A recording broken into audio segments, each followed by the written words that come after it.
ചെടികൾക്ക് ഹോർമോണുകളും അതേപോലെ എൻസൈമുകളും ഒക്കെ കിട്ടേണ്ടതുണ്ട്. അതേപോലെ തന്നെ നമ്മളെ മൈക്രോ ന്യൂട്രിയന്റും കറക്റ്റായിട്ട് ചെടികൾക്ക് കിട്ടേണ്ടത്. അപ്പൊ ഈ ജൈവ ലായനിയിൽ ധാരാളമായിട്ട് എൻസൈമുകളുണ്ട്, അതേപോലെ ധാരാളമായിട്ട് മൈക്രോബുകളും ഉണ്ട് കേട്ടോ. ഇതുപോലത്തെ ബോട്ടിൽ ഇല്ലാന്നുണ്ടെങ്കിൽ നമ്മളെ വെള്ളത്തിന്റെ കുപ്പി ഉണ്ടല്ലോ, അപ്പൊ അതിലും നമുക്ക് ആക്കി വെക്കാൻ പറ്റുന്നതാണ്. അപ്പൊ ഇതുപോലത്തെ ഒരു ബോട്ടിൽ നല്ല വെള്ളമൊക്കെ ഒഴിവാക്കിയതിന് ശേഷം അതിലേക്ക് ഇത് ഒഴിച്ചു.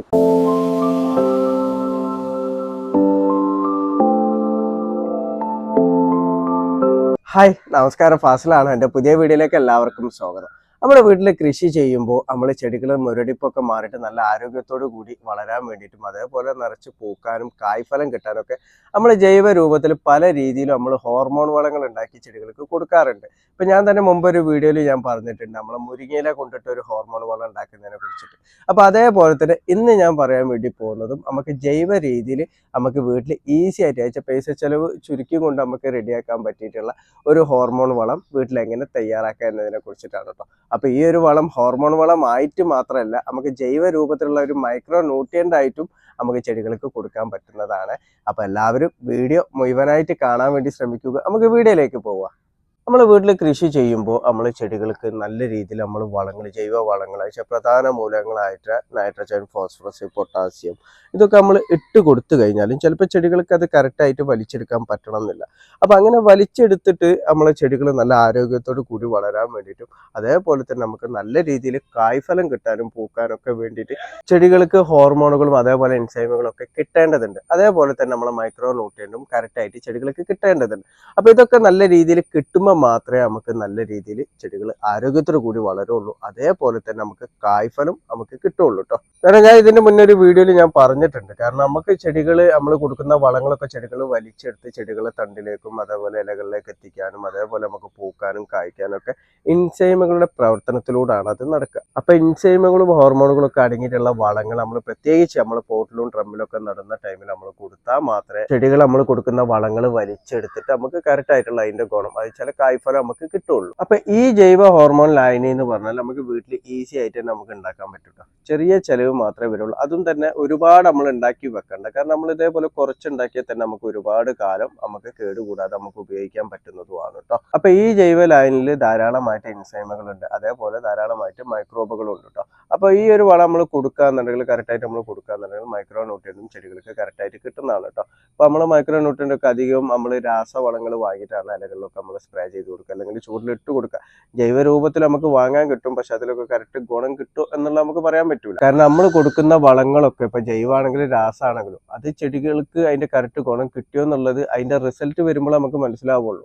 കാരണം നമ്മൾ ഇതൊക്കെ ഇട്ട് കൊടുത്ത്, ഇപ്പൊ പൂക്കാൻ വേണ്ടിയിട്ടുള്ള വളങ്ങൾ നമ്മൾ ഇട്ട് കൊടുത്ത് അല്ലെങ്കിൽ കഴിക്കാൻ വേണ്ടിയിട്ടുള്ള വളങ്ങൾ നമ്മൾ ഇട്ട് കൊടുത്തു എന്ന് പറഞ്ഞാൽ അതിന്റെ കറക്റ്റ് റിസൾട്ട് നമുക്ക് കിട്ടിയാൽ മാത്രമേ അതിന്റെ ഗുണം ഉണ്ട് എന്ന് പറയാൻ പറ്റുള്ളൂ. അപ്പൊ ഈ ഒരു ജൈവ ഹോർമോൺ ലായനി എന്ന് പറഞ്ഞാൽ ഞാൻ കൃഷിയിൽ ഉപയോഗിച്ചിട്ടുണ്ട്, അതേപോലെ തന്നെ ഒരുപാട് കർഷകർ ഈ ലായനി ഉപയോഗിക്കുന്നതാണ്.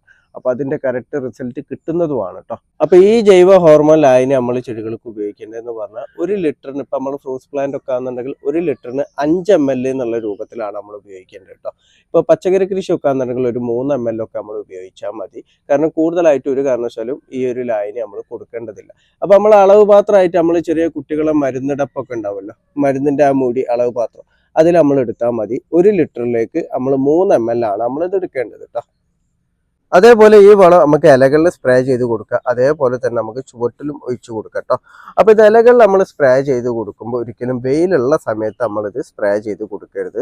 ഒരു അതിരാവിലെ, കാരണം നമ്മൾ മറ്റു വളങ്ങളൊക്കെ കൊടുക്കില്ല, ഇപ്പൊ മൈക്രോ ന്യൂട്രിയന്റ് ഒക്കെ നമ്മൾ കൊടുക്കുമ്പോൾ അതിരാവിലെ അല്ല നമ്മൾ സ്പ്രേ ചെയ്ത് കൊടുക്കുക. അതുപോലെ അതിരാവിലെ ആണ് നമ്മളിത് സ്പ്രേ ചെയ്ത് കൊടുക്കേണ്ടത് കേട്ടോ. അതേപോലെ നമ്മൾ ചുവട്ടിൽ ഒഴിച്ചു കൊടുക്കാന്നുണ്ടെങ്കിൽ വൈകുന്നേരങ്ങളിലൊക്കെ ആയിട്ടാണ് നമ്മളിത് ചുവട്ടിൽ ഒഴിച്ചു കൊടുക്കേണ്ടത്.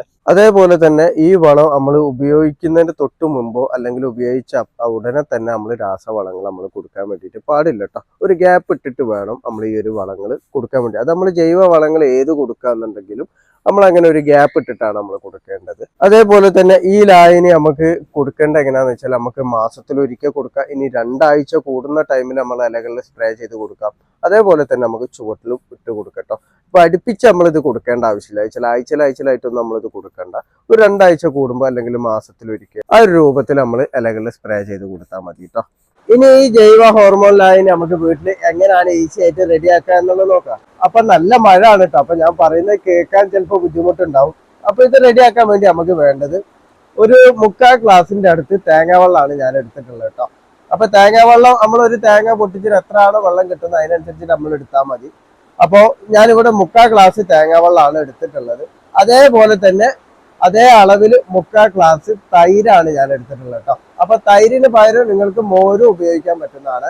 അപ്പൊ മോരോ അല്ലെങ്കിൽ തൈരോ നമ്മൾ എത്രയാണോ തേങ്ങാ വെള്ളം എടുത്തത് അതേ അളവ് തന്നെയാണ് നമ്മൾ തൈരാണെങ്കിലും മോരാണെങ്കിലും എടുക്കേണ്ടത്. പിന്നെ നമുക്ക് വേണ്ടത് നമ്മളെ ചെറുപഴല്ലേ, അയച്ചാ മൈസൂർ പഴം എന്നൊക്കെ പറയും. അതൊരു വലുത് നോക്കിയിട്ട് ഒരു പഴം എടുത്താൽ മതി കേട്ടോ. ഇപ്പൊ നമ്മൾ 1 ഗ്ലാസ് ആണ് നമ്മൾ തേങ്ങാ വെള്ളം തൈര് എടുക്കുന്നതെന്നുണ്ടെങ്കിൽ ചെറിയ 2 പഴം എടുക്കാം.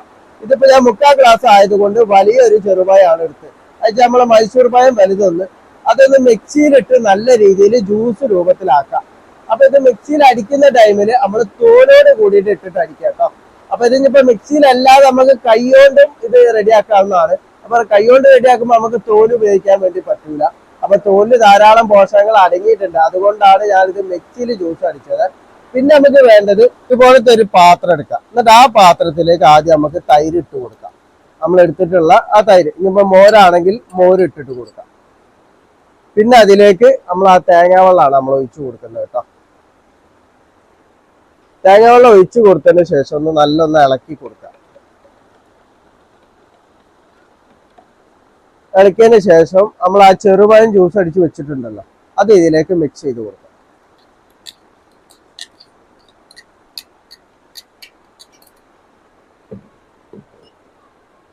അതിനുശേഷം ഇത് നല്ലൊന്ന് ഇളക്കി മിക്സ് ചെയ്യാം കേട്ടോ.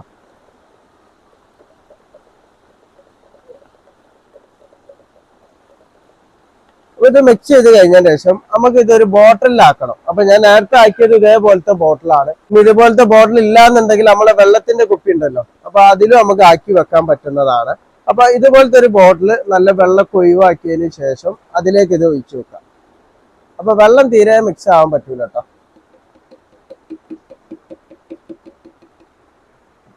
ഒഴിച്ചതിന് ശേഷം നമ്മളിത് മൂടിയിട്ട് നമ്മളിതൊരു 3 ആഴ്ച നമ്മളിത് മാറ്റി വെക്കണം. 3 ആഴ്ച എന്ന് പറയുമ്പോൾ ഇപ്പൊ നമ്മളൊരു 15 ദിവസം കഴിഞ്ഞിട്ട് നമുക്ക് എടുത്ത് ഇത് ഉപയോഗിക്കാൻ പറ്റുന്നതാണ് കേട്ടോ. പക്ഷെ നല്ലത് ഒരു 3 ആഴ്ച നമ്മളിത് മാറ്റി വെക്കുന്നതാണ്. അപ്പൊ ഇത് മാറ്റി വെക്കുമ്പോൾ നമ്മള് ചൂട് വെയിൽ തട്ടുന്ന സ്ഥലത്ത് വെക്കാതിരിക്കുക. അത് ഏത് ജൈവ വളങ്ങൾ നമ്മൾ റെഡിയാക്കുമ്പോൾ നമ്മൾ പറയുന്നതാണ്. വെയിൽ കൂടുതൽ തട്ടാത്ത സ്ഥലത്ത് വെക്കുക. അത് നമ്മളിത് ഫ്രിഡ്ജിൽ വെക്കണം എന്നുമില്ല കേട്ടോ. കാരണം ചെറിയൊരു നമ്മളെ റൂം കൂളിനൊക്കെ പറയില്ല, നമ്മളെ റൂമിന്റെ ഉള്ളിലൊക്കെ ഉള്ള ഒരു തണുപ്പുണ്ടല്ലോ, അതേപോലത്തെ ഒരു തണുപ്പുള്ള സ്ഥലത്ത് നമ്മളിത് മാറ്റി വെച്ചാൽ മതി. ഒരു 3 ആഴ്ച നമ്മളിത് മാറ്റി വെക്കുക. അപ്പൊ 3 ആഴ്ച കഴിഞ്ഞതിന് ശേഷമാണ് നമ്മളിത് ഉപയോഗിക്കേണ്ടത്. അപ്പൊ ഇത് ഉപയോഗിക്കാൻ എടുക്കുമ്പോൾ നമ്മളൊരു കാര്യം ശ്രദ്ധിക്കണം. കാരണം എന്താ വെച്ചാല് നമ്മൾ 3 ആഴ്ച കഴിഞ്ഞിട്ടാണ് നമ്മളിത് തുറക്കുന്നത്. അപ്പൊ തുറക്കുന്ന ടൈമിൽ ഇതിൽ ഗ്യാസ് ഫോം ചെയ്തിട്ട് ഇത് പുറത്തേക്ക് ചിന്താൻ വേണ്ടി ചാൻസ് കൂടുതലാണ്.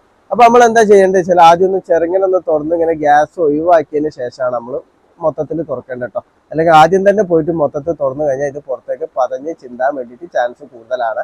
അപ്പൊ ഈ ഒരു കാര്യം പ്രത്യേകം ശ്രദ്ധിക്കണേ. അപ്പൊ ഏത് തരം കൃഷിയാണെങ്കിലും, ഇപ്പൊ വീട്ടിൽ പൂന്തോട്ടം ഒരുക്കുന്നവരാണെന്നുണ്ടെങ്കിലും പച്ചക്കറി കൃഷിയാണെന്നുണ്ടെങ്കിലും അതേപോലെ ഇതുപോലെ ഫ്രൂട്ട് ഫാമിംഗ് ആണെന്നുണ്ടെങ്കിലും എല്ലാ തരം കൃഷിയിലും നമുക്ക് ഉപയോഗിക്കാൻ പറ്റുന്ന നല്ലൊരു ജൈവ വളം തന്നെയാണ് കേട്ടോ ഇത്. അപ്പൊ കഴിയുന്നതും ഇതുപോലെ പെട്ടെന്ന് റിസൾട്ട് കിട്ടുന്നതും കൂടുതൽ റിസൾട്ട് കിട്ടുന്നതുമായിട്ടുള്ള ജൈവ വളങ്ങളും ജൈവ ഹോർമോണുകളൊക്കെ വീട്ടിൽ ഈസി ആയിട്ട് റെഡിയാക്കി ചെടികൾക്ക് കൊടുക്കാൻ വേണ്ടി എല്ലാവരും ശ്രദ്ധിക്കുക. അപ്പൊ എന്റെ വീഡിയോ ഇഷ്ടപ്പെട്ട ലൈക്ക് ചെയ്യുക. താങ്ക്